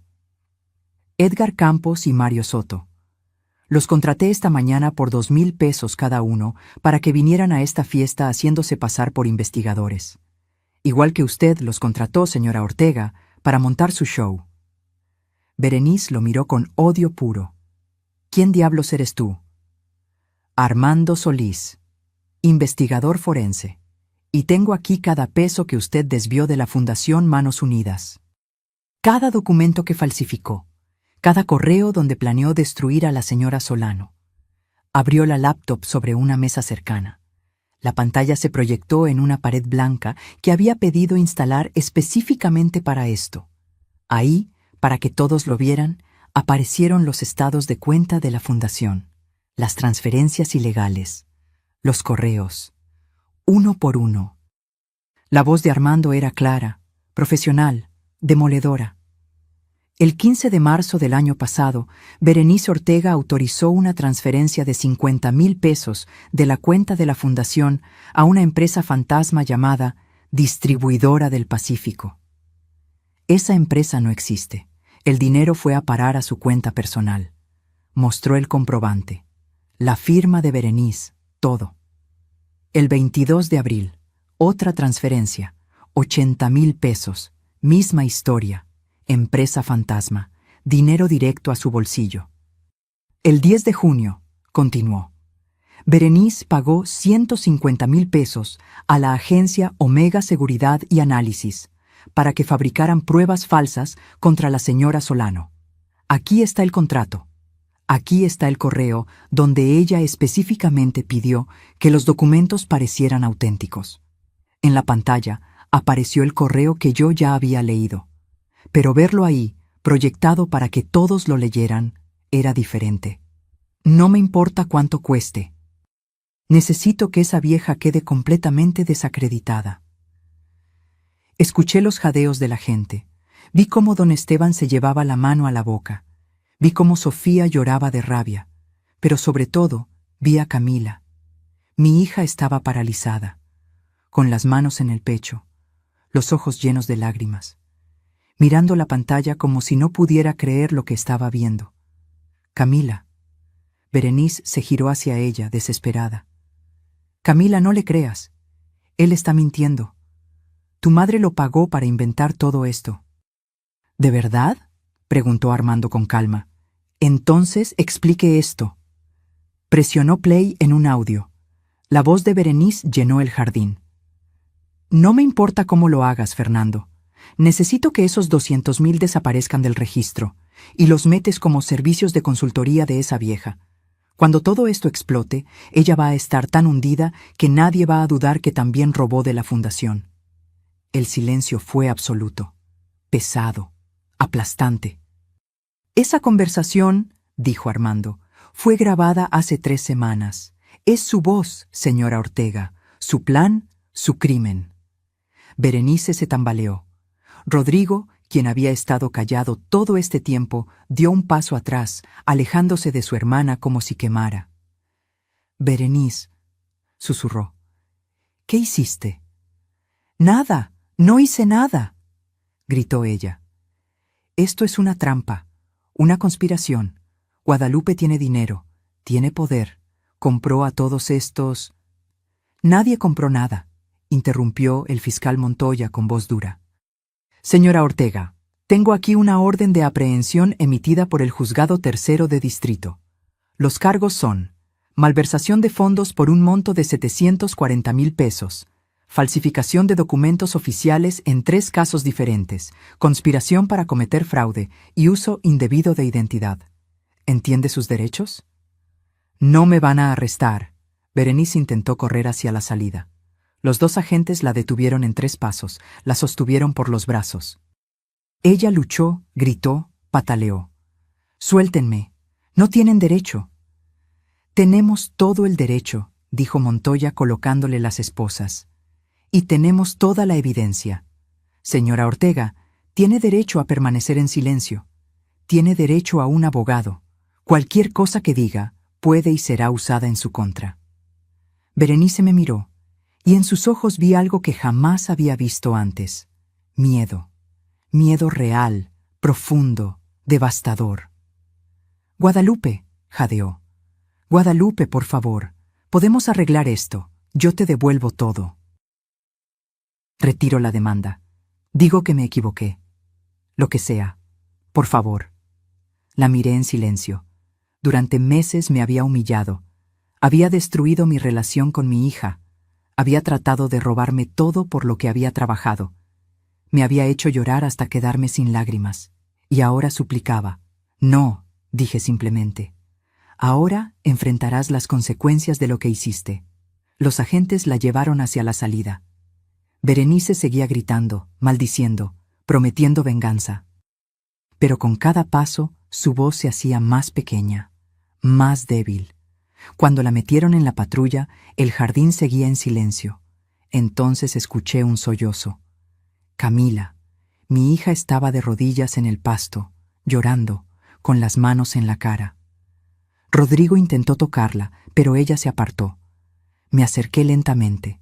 Me arrodillé a su lado, ignorando el dolor en mis rodillas de 67 años. «Hija, mamá», gimió. «Mamá, lo siento tanto». «Shh», la abracé apretándola contra mi pecho. Ya pasó, te acusé. Dudé de ti. Dejé que esa mujer me llenara la cabeza de mentiras. Y tú nunca hiciste nada malo. Nunca. No llores, Camila. ¿Cómo no voy a llorar? Levantó el rostro, lleno de lágrimas y mocos y dolor. Soy la peor hija del mundo. Te traicioné. Creí en una extraña antes que en ti, en mi propia madre. No eres la peor hija, dije, limpiándole las lágrimas con mis pulgares. Eres humana. Berenice es muy buena manipulando. Eso es lo que hacen las personas como ella. Encuentran tus miedos y los usan en tu contra. Pero yo debí saber. No podías saber. Ella falsificó documentos, contrató profesionales, creó una mentira perfecta. Nadie te culpa por creerla. Yo me culpo, sollozó. Me culparé por el resto de mi vida. La abracé más fuerte. Lloré con ella. Ahí, en medio de 80 personas, dejé que las lágrimas corrieran. Lágrimas de dolor, sí, pero también de alivio, de liberación. Rodrigo se acercó. Se arrodilló junto a nosotras. «Señora Guadalupe», dijo con voz rota, «no tengo palabras. Mi hermana. Yo no sabía. Le juro por Dios que no sabía lo que estaba haciendo». «Lo sé», dije. «Armando lo investigó. No encontró evidencia de que tú estuvieras involucrado. Pero firmé documentos. Ella usó mi nombre. Dios mío, soy un idiota. ¿Cómo no me di cuenta?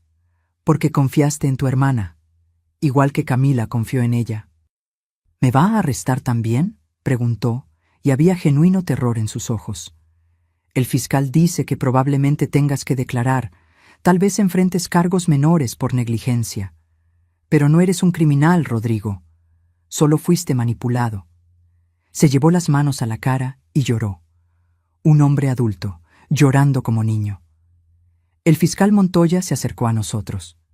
«Señora Solano, necesito que venga a la fiscalía mañana a las 9 de la mañana, para declaración formal».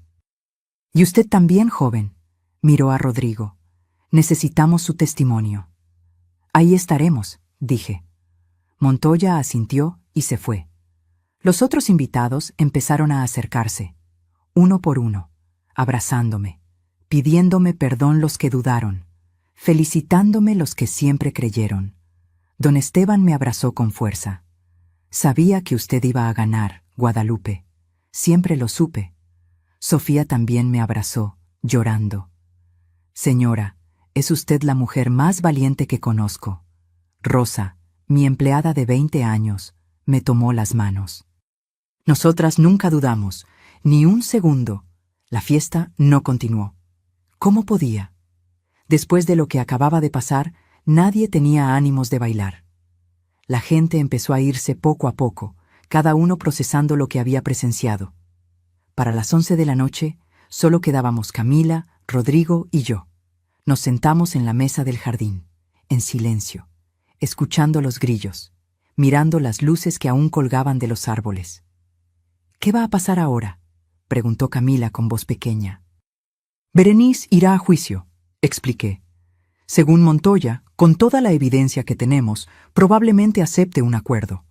8 a 10 años de prisión. Restitución de todo el dinero que robó». «10 años», repitió Camila. «Dios mío». «Se lo buscó», dijo Rodrigo con amargura. «No puedo creer que sea mi hermana. La persona que conocí, o que creí conocer, nunca habría hecho algo así. La codicia cambia a las personas», dije. «Las vuelve monstruos». Camila me tomó la mano. «Mamá, ¿puedes perdonarme? Sé que no tengo derecho a pedirlo. Sé que te lastimé horrible. Pero ¿hay alguna forma de que recuperemos lo que teníamos?». La miré a los ojos. Mi niña, mi única hija, la razón por la que había peleado tanto. Ya te perdoné, Camila. Te perdoné desde el primer momento en que dudaste de mí. ¿De verdad? De verdad, porque eres mi hija. Y el amor de una madre no se rompe, se dobla, se estira, duele. Pero no se rompe. Lloró de nuevo. Pero esta vez fueron lágrimas diferentes, lágrimas de gratitud, de alivio. Te amo, mamá. Y yo a ti, mi amor, siempre. Nos quedamos ahí hasta pasada la medianoche, hablando, llorando, sanando. No sería fácil, las heridas eran profundas. La confianza tardaría en regresar completamente. Pero estábamos juntas, y eso era lo que importaba. Cuando finalmente se fueron, me quedé sola en mi jardín. Las luces brillaban suavemente. Los restos de la fiesta seguían ahí, platos vacíos, copas abandonadas, servilletas en el suelo. Me senté en mi silla favorita, cerré los ojos, y por primera vez en meses respiré profundo. Libertad, paz, justicia. Antonio estaría orgulloso. Lo hice, amor, susurré al viento. Gané. Y en algún lugar del cielo, estaba segura, mi esposo sonreía. 2 meses después, el mundo se veía diferente. No porque el sol brillara más fuerte o porque las calles fueran distintas, sino porque yo era diferente. Más ligera. Como si hubiera estado cargando un peso invisible durante tanto tiempo que ya ni lo sentía, hasta que finalmente lo solté. El juicio de Berenice fue rápido. Su abogado, un tipo nervioso que sudaba cada vez que Armando presentaba una nueva evidencia, le aconsejó que aceptara un acuerdo. 8 años y medio de prisión. Restitución completa de los 740,000 pesos a la Fundación Manos Unidas. Y una disculpa pública. La disculpa nunca llegó. En la audiencia final, cuando el juez le preguntó si tenía algo que decir, Berenice solo me miró con odio frío y murmuró: «Esto no se acaba aquí», pero sí se acababa.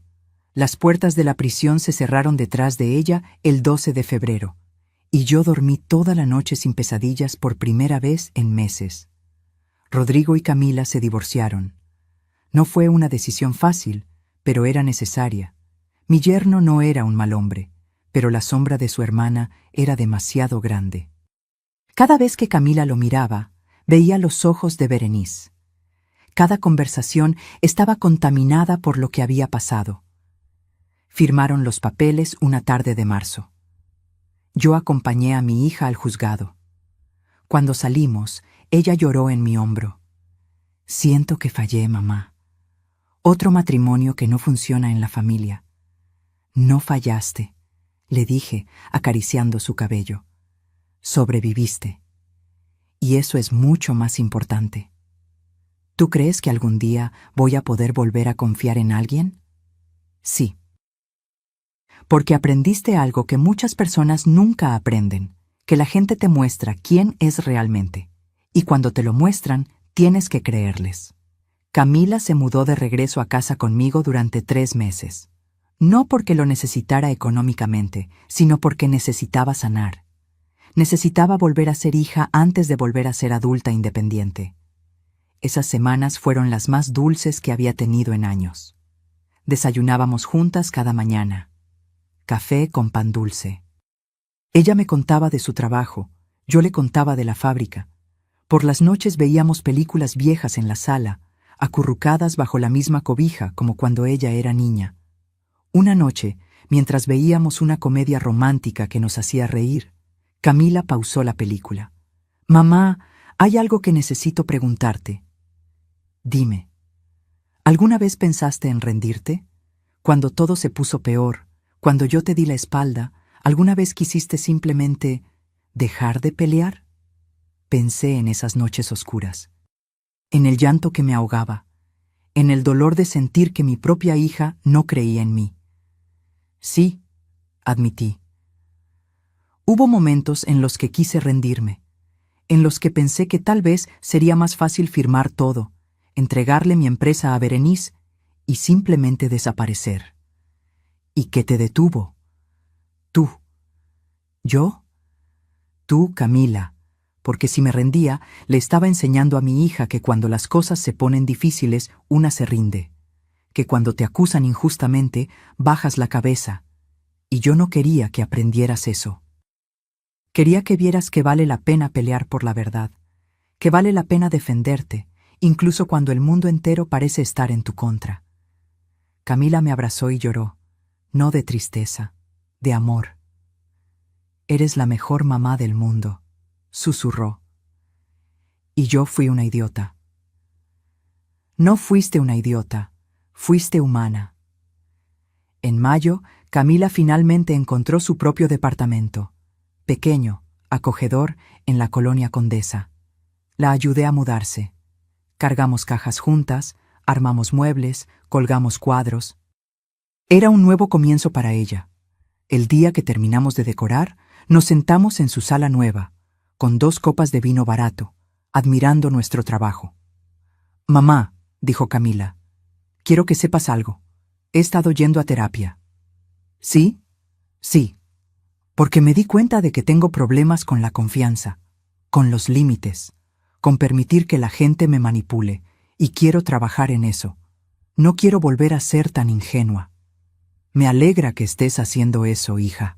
Es muy valiente de tu parte». Mi terapeuta dice que tal vez en el fondo yo quería creerle a Berenice porque tenía miedo. ¿Miedo de qué?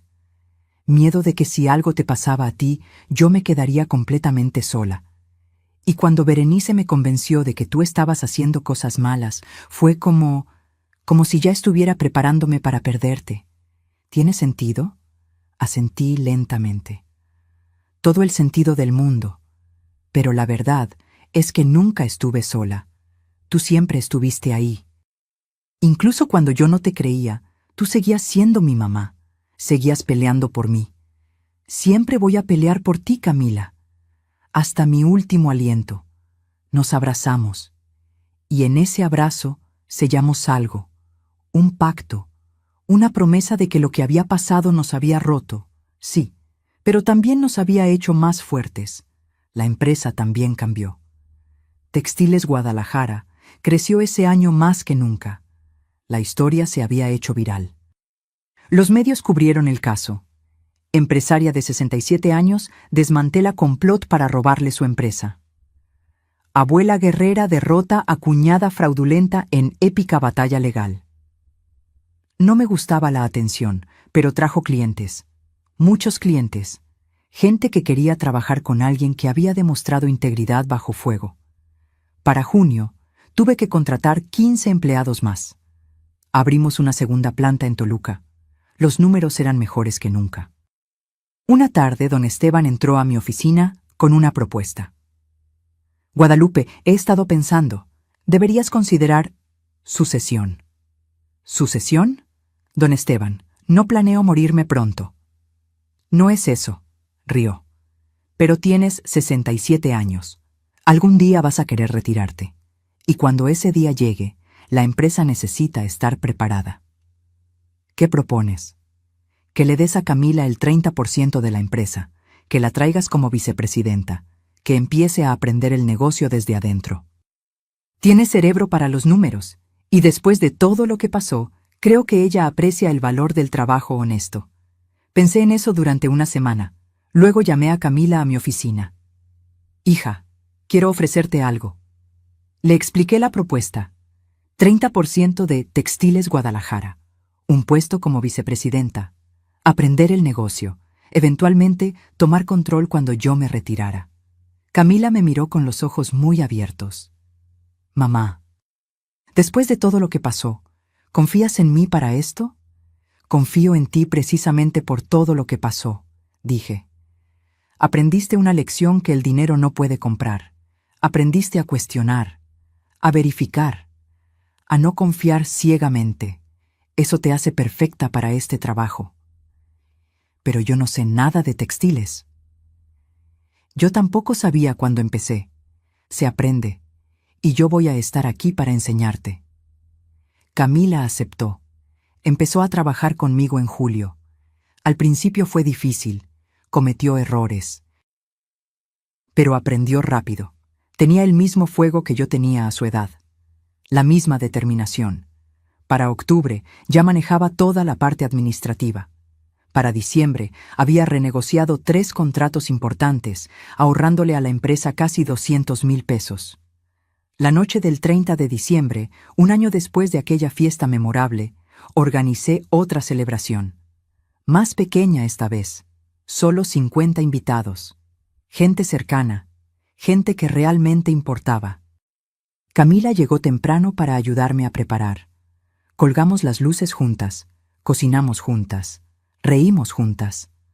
A las 8 de la noche, con todos reunidos, tomé el micrófono.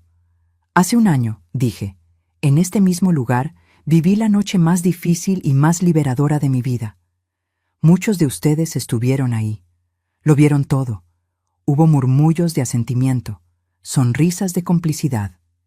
Esa noche aprendí algo importante. Aprendí que la verdad siempre sale a la luz.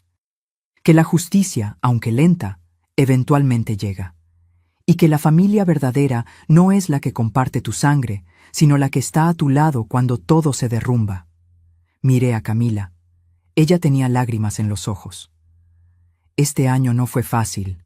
Hubo dolor, hubo pérdidas, pero también hubo crecimiento, hubo perdón, hubo amor.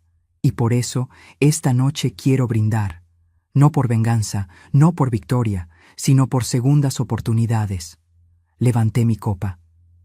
Por aprender de los errores. Por levantarnos después de caer. Por saber cuándo pelear y cuándo perdonar. Y por la gente que nunca nos abandona, incluso cuando nosotros nos abandonamos a nosotros mismos. ¡Salud!, gritaron todos al unísono. Brindamos. La música comenzó. La gente bailó. Y yo me senté en mi silla del jardín, mirando a mi hija bailar con Sofía y Rosa, riendo como no la había visto reír en años. Don Esteban se sentó a mi lado. Lo hizo bien, Guadalupe. Antonio estaría orgulloso. Gracias, Esteban. ¿Alguna vez piensa en Berenice? A veces, admití. Me pregunto si allá adentro, en esa celda, habrá reflexionado sobre lo que hizo, si habrá entendido que la codicia no lleva a ningún lado. ¿Y usted? ¿La perdonó? Pensé en esa pregunta, larga y profundamente. No sé si la perdoné, dije finalmente, pero la solté. Ya no vive en mi cabeza rent-free, como dicen los jóvenes. Ya no le dedico mi energía. Y creo que eso es lo más cercano al perdón que voy a llegar. Esteban asintió sabiamente. Es suficiente. A medianoche, cuando las campanadas sonaron, abracé a Camila. Feliz año nuevo, mamá, dijo. Feliz año nuevo, mi amor. ¿Sabes qué es lo mejor de este año? ¿Qué? Que no tengo que fingir más, no tengo que pretender que todo está bien cuando no lo está, porque ahora realmente está bien. Somos nosotras, juntas, como debe ser, como siempre debió ser. Esa noche, cuando todos se fueron y me quedé sola limpiando, encontré una foto que había caído de la mesa. Era de la boda de Camila. Ahí estaba Berenice, sonriendo a la cámara con ese vestido rojo. La miré por un largo momento. Luego la rompí por la mitad y la tiré a la basura. Algunos capítulos de la vida simplemente tienen que terminar. Me fui a dormir esa noche con el corazón ligero, con las ventanas abiertas para que entrara el aire fresco de enero, con la certeza de que había hecho lo correcto. Y mientras me quedaba dormida, pensé en todas las mujeres que están pasando por lo que yo pasé. Las que están siendo acusadas injustamente. Las que están siendo manipuladas por familiares envenenados por la codicia. Las que se sienten solas, derrotadas, sin salida. Y quería decirles algo. No se rindan. Peleen. Busquen la verdad. Y sepan que al final, cuando el polvo se asiente y las mentiras se desmoronen, lo único que queda de pie es quien realmente eres. Yo soy Guadalupe Ramírez de Solano. Tengo 68 años. Construí un imperio con mis manos. Enterré a mi esposo y seguí adelante. Crié a una hija sola. Enfrenté la traición y salí victoriosa. Y si yo pude hacerlo, ustedes también pueden. porque la verdadera riqueza no está en lo que posees, está en lo que no permites que te quiten, tu dignidad, tu verdad, tu fuerza. Eso nadie te lo puede robar, a menos que tú se lo permitas, y yo nunca lo permitiré. Fin. Si esta historia tocó tu corazón, si te hizo sentir algo, déjame un comentario contándome desde dónde nos estás viendo. ¿Qué parte de esta historia te llegó más profundo? ¿Has vivido algo similar? Tu historia importa, y me encantaría leerla. Dale like si crees que Guadalupe hizo lo correcto. Y suscríbete al canal para más historias de vida real que te hacen sentir, que te hacen pensar, que te recuerdan que nunca es tarde para defenderte. Porque aquí compartimos más que historias, compartimos lecciones, compartimos fuerza, compartimos esperanza. Nos vemos en la próxima historia. Cuídate mucho. Y recuerda, tu verdad vale la pena defenderla.